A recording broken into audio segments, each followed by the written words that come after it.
हाँ, ये पाषाण युग से जुड़े हुए कुछ ऑब्जेक्टिव सवालों को सॉल्व करें। तो पहला सवाल है, उत्खनन से प्राप्त साक्ष्यों के अनुसार पशुओं को पालतू बनाने की शुरुआत कब हुई थी? तो इसका आंसर है डी, मध्य पाषाण काल। क्वेश्चन नंबर 2, मध्य पाषाण काल के संदर्भ में पशुओं को पालतू बनाने के साक्ष्य हमें कहाँ मिले हैं? तो इसका आंसर है C, Adamgarh. Question number 3, Robert Bruce Foote जिन्होंने भारत में पहला पूरा पाषाण उपकरण खोजा था, वो इनमें से क्या थे? तो इसका आंसर है डी, ए और बी। वो एक भूविज्ञानी तथा एक पुरातत्वविद दोनों थे। ये नाम भी आप लोग याद कर लीजिएगा, नाम भी काफी इंपॉर्टेंट है। क्वेश्चन नंबर 4, कोपरहेगन संग्रहालय के संग्रह से पत्थर, कांस्य और लोहे में विभाजित 3 आयु प्रणाली को किसके द्वारा गढ़ा गया था? तो इसका आंसर है ए, थॉमसन। क्वेश्चन नंबर 5, निम्नलिखित में से किस स्थल से हड्डी के उपकरण मिले हैं? पांचवा, तो इसका आंसर है महादाया। क्वेश्चन नंबर 6, भारत में मध्य पाषाण काल में अस्थि आभूषण कहाँ से मिले हैं? तो इसका भी आंसर महादाया ही है।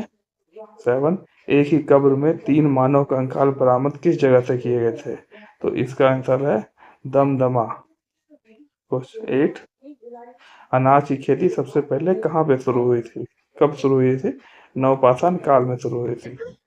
9, भारत में मनुष्य के सबसे पुराने साक्ष्य कहाँ से मिले हैं? तो ये हमें मिलते हैं नर्मदा घाटी के पास में। 10, मनुष्य द्वारा इस्तेमाल किए जाने वाला पहला अनाज क्या था? तो ये था हमारा जौ। ये काफी इंपॉर्टेंट है। क्वेश्चन नंबर 11, भारत उपमहाद्वीप में कृषि के सबसे पुराने साक्ष्य कहाँ से मिलते हैं? तो इसका आंसर है बी, लौरा देवा। ये भी काफी इंपॉर्टेंट है। 12, उस स्थान का नाम बताइए जहां से बसे हुए जीवन के सबसे पुराने साक्ष्य मिले हैं। तो इसका आंसर है डी, मेहरगढ़।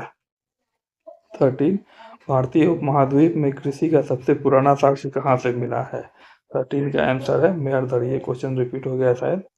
14, भारतीय उपमहाद्वीप में कृषि का सबसे पुराना साक्ष्य कहाँ मिल गया है? तो ये है मेहरगढ़। 15, निम्नलिखित में किस काल को ताम्र पाषाण युग के नाम से भी जाना जाता है? तो ये है ताम्र युग।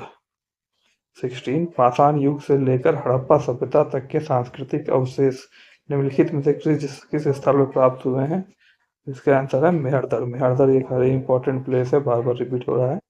70, नवदा टोली की खुदाई किसके द्वारा की गई थी? तो ये है एच डी संकलिया। नेक्स्ट, नवदा टोली किस राज्य में स्थित है? तो ये है आपका मध्य प्रदेश में हमारे।